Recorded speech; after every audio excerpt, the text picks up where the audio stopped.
Esto es Acciones Fiscales con el Dr. Juan Raúl López Villa. El podcast de innovación y vanguardia fiscal. Bienvenidos.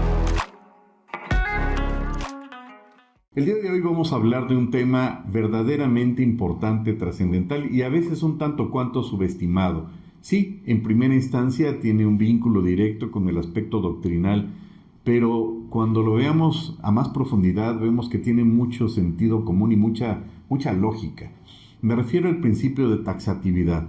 Este principio, por supuesto, impostado en la materia penal, se refiere de manera concreta y específica a un punto que a veces, desafortunadamente para la autoridad y afortunadamente para los particulares, se le olvida al Poder Legislativo.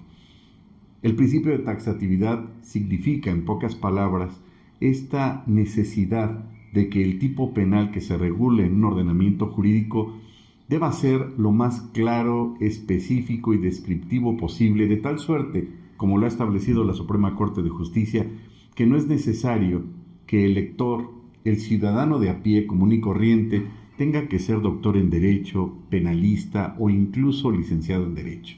¿A efecto de qué? De que a su buen entender o saber y entender pueda tener una descripción lo más exacta posible a la realidad y pueda describir el tipo penal de una forma clara y concisa. Es decir, que no utilice aspectos rebuscados, complejos para poder describir la hipótesis jurídica que plantea ese tipo penal. Esa hipótesis que regula la presunta comisión de una acción o de una omisión y que se va a conocer como tipo penal o como ese acto delictivo. En ese contexto, entonces, uno de los ejemplos más claros y no más burdos que podríamos dar es el delito de homicidio, que la ley lo tipifica de una forma clara, precisa, concisa, sin ningún tipo de elemento que pueda generar una confusión en el lector, como el hecho de entender que comete el delito de homicidio aquel que priva de la vida a otro. En ese contexto, entonces, la autoridad tiene que ser lo más clara y descriptiva posible y no caer en conceptos que puedan dar lugar a la ambigüedad o unos aspectos subjetivos que solo la autoridad puede conocer. De tal suerte, entonces, que la autoridad, por dar otro ejemplo, tiene que señalar de una forma específica ese delito cuando incluso se especifique en otra ley. Un ejemplo clarísimo en materia fiscal lo podríamos señalar en la reciente reforma del artículo 19 constitucional, reformado precisamente el 31 de diciembre del año pasado, y que incorpora dentro de este artículo 19 en la prisión preventiva oficiosa a dos delitos fiscales, contrabando y lo que le llamó la autoridad la compra-venta de facturas falsas. Este ejemplo que ponemos en la mesa nos da una clara percepción y nos sirve de ejemplo específico para lo que estamos señalando ahorita. En el caso concreto del delito de contrabando no le vemos ningún problema y lo regula el artículo 105 del Código Fiscal de la Federación y en este pues no encontramos ningún problema en cuanto a la descripción. Sin embargo, en el segundo delito pues podríamos señalar que la autoridad pretende aplicar la prisión preventiva oficiosa a un delito que, ¿qué creen?, no se encuentra contenido ni regulado en ningún ordenamiento legal y menos aún en el Código Fiscal de la Federación. Y sí, cualquier persona nos podría refutar señalando que efectivamente el artículo 69 es el que regula el procedimiento de presunción de operaciones inexistentes y que el artículo 113 bis de relativa reciente creación en 2020, pues regula ese procedimiento administrativo cuando ya tiene el carácter de delito. Sin embargo, hay una diferencia abismal, monstruosa, entre la simulación de operaciones inexistentes con la compra-venta de facturas falsas.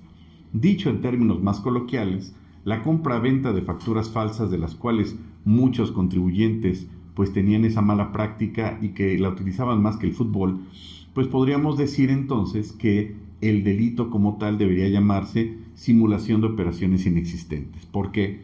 Porque cuando la delincuencia organizada lleva a cabo la elaboración de facturas y luego las vende a un particular a efecto de que éste pueda deducir esas operaciones que, si bien es cierto, el comprobante fiscal digital cumple con todos los requisitos, lo que es falso es lo que ampara ese CFDI, no el documento como tal.